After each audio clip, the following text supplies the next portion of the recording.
Cześć, tu Radek z kanału Autostrady Polska. W dzisiejszym odcinku omówię Wam miasta w Polsce, wokół których w bliższej lub dalszej przyszłości będzie obwodnica wokół całego miasta. W filmie zastosuję dwie zasady. Pierwsza, omawiam tylko miasta duże, czyli powyżej 100 000 mieszkańców.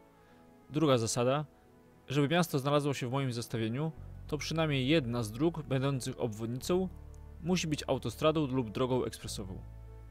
Jeśli film się Wam spodoba, to nagram drugą część, gdzie omówię mniejsze miasta oraz takie, gdzie obwodnica jest w 3/4 długości całego obwodu.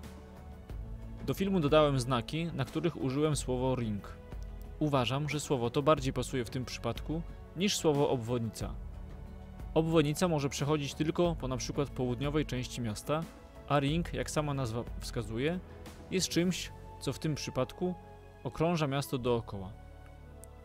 Po drugie, Polska, z racji tego, że jest krajem tranzytowym, słowo to jest bardziej rozpoznawalne i zrozumiałe od słowa obwodnica. Będę omawiał obwodnice miast od najkrótszej do najdłuższej. Miejsce 10. Zielona Góra. Miasto w województwie lubuskim, gdzie mieszka około 141 000 mieszkańców. Obecnie posiada obwodnicę od wschodu, czyli drogę ekspresową S3 oraz obwodnicę północno-zachodnią, czyli drogę krajową nr 32. W przyszłym roku rozpocznie się budowa obwodnicy południowej wzdłuż drogi krajowej nr 27 długości około 12 km. Łącznie cała obwodnica Zielonej Góry będzie miała około 29,5 km. Na razie wybudowano około 60% tej długości. Miejsce 9. Gliwice, miasto w województwie śląskim. Mieszka w nim około 176 000 osób. Miasto to jest jak na razie jedynym w Polsce miastem, które ma pełny ring dookoła. Obwodnicę stanowią autostrada A1 od wschodu, A4 od południa i zachodu oraz droga krajowa nr 88 od północy. Długość obwodnicy Gliwic wynosi około 40 km, a cały ring jest bezkolizyjny. Miejsce 8. Gdańsk. Jest to stolica i największe miasto Pomorza. Mieszka w nim około 471 000 osób. Obecnie posiada obwodnicę o długości około 38 km, co stanowi około 80% z całej planowanej obwodnicy dookoła. Od zachodu istnieje droga ekspresowa S6 i S7, od południa droga ekspresowa S7 oraz obwodnica wschodnia, czyli droga krajowa nr 89. Od drogi tej odchodzi później trasa zielona.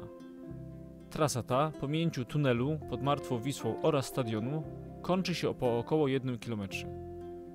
Później drogi już nie ma, z małym wyjątkiem koło Ergo Areny i na razie nie wiadomo kiedy będzie. Są duże problemy z dalszą budową, ponieważ znaczna część mieszkańców nie chce tej drogi. Brakująca część ma około 9 km. Miejsce 7. Lublin. Jest to stolica i największe miasto województwa lubelskiego oraz całej Polski wschodniej. Mieszka w nim około 340 000 mieszkańców. Obecnie posiada obwodnicę o długości około 33 km, co stanowi około 65% z całej planowanej obwodnicy dookoła. Od zachodu istnieje droga ekspresowa S19, która później łączy się z drogą ekspresową S12 i S17.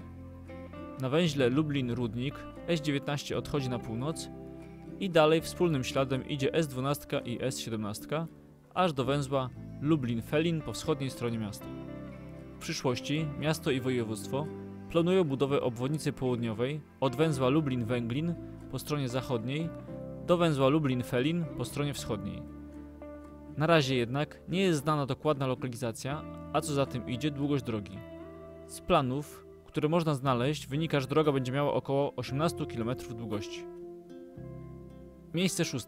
Kraków. Jest to stolica i największe miasto województwa małopolskiego oraz drugie największe miasto w Polsce. Mieszka w nim około 780 000 mieszkańców. Obecnie posiada obwodnicę o długości około 40,5 km, co stanowi około 72% z całej planowanej obwodnicy dookoła. Od zachodu i południa istnieje autostrada A4, a od wschodu droga ekspresowa S7. Później droga S7 jest w budowie wraz z drogą ekspresową S52 po północnej stronie Krakowa. Łączna długość budowanych odcinków to około 15,5 km. Cała obwodnica Krakowa będzie drogą bezkolizyjną o 2 lub 3 pasach ruchu w każdą stronę. Z minusów. Parę dni temu Generalna Dyrekcja wyrzuciła wykonawcę prac drogi S7 z budowy za zbyt wolną realizację prac. Oddanie budowanych odcinków do ruchu planowane jest na rok 2023 lub 2024. Miejsce 5. Wrocław. Jest to stolica i największe miasto województwa dolnośląskiego. Mieszka w nim około 644 000 mieszkańców. Obecnie posiada obwodnicę o długości około 46 km, co stanowi około 75% z całej planowanej obwodnicy miasta. Od północy i zachodu istnieje autostrada A8, od południa A4, a od wschodu droga wojewódzka nr 372. W budowie i przygotowaniu jest kolejne 15 km drogi wojewódzkiej nr 372. Dzięki temu w roku 2023 będzie się dało Wrocław objechać dookoła.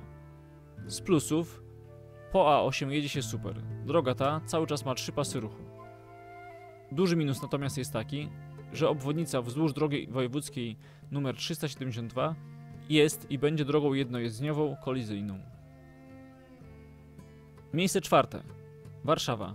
Jest to stolica Polski oraz województwa mazowieckiego. Jest największym miastem w Polsce. Mieszka w nim około 1 800 000 mieszkańców. Obecnie posiada obwodnicę o długości około 38 km, co stanowi około 52% z całej planowanej obwodnicy dookoła. Od północy i zachodu istnieje droga ekspresowa S8, która od węzła Warszawa-Modlińska biegnie razem z drogą ekspresową S7. Od węzła Konotopa jest wspólny ślad S2, S7 i S8. Później od węzła Opacz odchodzi S8, a następnie od węzła Warszawa Południe za kilka lat odejdzie S7. Dalej droga S2 jest w budowie, chociaż jeszcze w tym roku ma być oddany most nad Wisłą. W budowie istnieje więc około 18,5 km S2 oraz S17 od wschodu Warszawy. Pozostaje w planach około 16,5 km drogi ekspresowej S17 od węzła Zakręt do węzła Drewnica po wschodniej stronie miasta. Droga ta ma jednak ogromne problemy i nie wiadomo, kiedy doczekamy się jej realizacji. Cała obwodnica Warszawy będzie drogą bezkolizyjną, przeważnie o 3 pasach ruchu w każdą stronę. Miejsce 3. Poznań. Jest to stolica i największe miasto województwa wielkopolskiego. Mieszka w nim około 535 000 mieszkańców. Obecnie posiada obwodnicę o długości około 55 km, co stanowi około 60% z całej planowanej obwodnicy dookoła. Od zachodu istnieje droga ekspresowa S11, od południa autostrada A2, która ma wspólny przebieg z drogą ekspresową S5 i S11. Od wschodu istnieje droga ekspresowa S5. Planowana jest budowa północno-wschodniej obwodnicy Poznania. Droga ta będzie wybudowana przez powiat. Ma być drogą bezkolizyjną o przekroju 2+1 z możliwością rozbudowy do przekroju 2x2. Na razie jednak nie jest znana dokładna lokalizacja, a co za tym idzie długość drogi.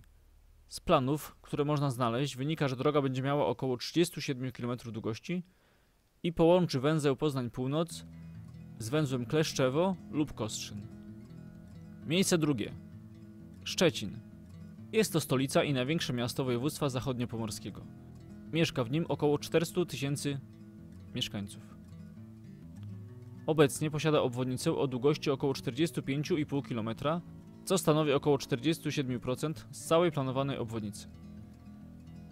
Istniejąca obwodnica biegnie po południowo-wschodniej stronie miasta. Jest to wspólny przebieg autostrady A6 i drogi ekspresowej S3. W przyszłości, jak powstanie północno-zachodnia obwodnica miasta, to obecna droga będzie miała numer S3, a zachodnia obwodnica miasta S6.